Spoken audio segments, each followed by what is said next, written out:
ఈ వీడియోలో లెవెల్ 2 ఘాతాంకాల గురించి నేర్చుకున్నాను. మీకు 2 పవర్ 3 విలువ 2 ఇంటూ 2 ఇంటూ 2 అని తెలుసు కదా, అది 8కి సమానం. అలాగే 2 పవర్ -3 విలువ ఎంత? రుణాత్మక ఘాతాంకం ఉంటే దానిని 1 ఆ సంఖ్యకి ధనాత్మక ఘాతాంకంగా రాయొచ్చు. ఉదాహరణకు 2 పవర్ -3ని 1/2 పవర్ 3 అంటే 1/2 హోల్ పవర్ 3గా వ్రాయొచ్చు. అంటే రుణాత్మక ఘాతాంకం ఉంటే ఆధారానికి విలోమం తీసుకొని ధనాత్మక ఘాతాంకం వ్రాయవలెను. దీని 1/2 ఇంటూ 1/2 ఇంటూ 1/2గా దీన్ని రాయొచ్చు. దీని విలువ 1/8 వస్తుంది. కావున 2 పవర్ -3 విలువ 1/8 వచ్చింది. ఇంకొక ఉదాహరణను చూద్దాము. 3 పవర్ -2ని తీసుకున్నాను. రుణాత్మక ఘాతాంకాన్ని చూడగానే ఆధారానికి విలోమం తీసుకోవాలి. అంటే 1/3 రాసి దానికి ధనాత్మక ఘాతాంకం రాయాలి. అంటే 1/3 మొత్తానికి పవర్ 2 రాస్తాను. దీని విలువ 1/3² అంటే 1/9కి సమానం. ఇప్పుడు ఇంకొక లెక్కను చూద్దాము. 2/3 హోల్ పవర్ -3 రాస్తున్నాను. రుణాత్మక ఘాతాంకం ఉంటే ఆధారానికి విలోమాన్ని తీసుకోవాలి. దానికి ధనాత్మక ఘాతాంకం రాయాలి.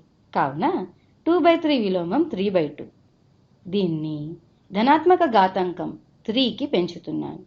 కావున దీనిని తేలిగ్గా చేయవచ్చు. దీని విలువ 3/2 into 3/2 into 3/2 equal to 3 into 3 into 3 27/2 into 2 into 2 8కి సమానం అవుతుంది. కావున 2/3 హోల్ పవర్ -3 ఉంటే దాని విలువ 27/8 వచ్చింది. ఇంకొక ఉదాహరణను చూద్దాము. 4/7 హోల్ పవర్ -1. మళ్ళీ మనకిక్కడ రుణాత్మక ఘాతాంకం కనపడింది. రుణాత్మక ఘాతాంకం చూడగానే ఆధారానికి విలోమాన్ని రాసి ఘాతాంకాన్ని ధనాత్మక ఘాతాంకంగా రాయాలి. కావున 7/4 రాసి హోల్ పవర్ 1 రాస్తున్నాను. దీని విలువ 7/4కి సమానం. అంటే ఘాతాంకం -1 ఉంటే ఆధారం యొక్క విలోమం రాయాలని అర్థమైంది కదా. ఇంకొక ఉదాహరణను చూద్దాం. 2 పవర్ -5. మళ్ళీ రుణాత్మక ఘాతాంకం కనిపించినందుకు ఆధారం 2 యొక్క విలోమాన్ని రాయాలి. అది 1/2. దానికి ధనాత్మక ఘాతాంకం అంటే +5 రాయాలి. దీని విలువ 1/2 ఇంటూ 1/2 ఇంటూ 1/2 ఇంటూ 1/2 అంటే 1/32 వస్తుంది. కావున నేను 2 పవర్ -5ని 1/2 పవర్ 5గా రాస్తే ఇది 1/32కి సమానం. ఇంకొన్ని లెక్కలను చేస్తే ఇంకా బాగా అర్థమవుతుంది. నేను -4 హోల్ పవర్ -3ని తీసుకుంటాను. రుణాత్మక ఘాతాంకం కనపడగానే ఆధారం యొక్క విలోమాన్ని తీసుకోవాలి.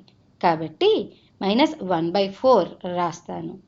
దీనిని ధనాత్మక ఘాతాంకానికి అంటే 3కి పెంచాలి. అప్పుడు మనకు -1/4 ఇంటూ -1/4 ఇంటూ -1/4 వస్తుంది. దీని విలువ minus into minus plus, plus into minus minus, 1 into 1 into 1 1/4 into 4 into 4 64 వస్తుంది.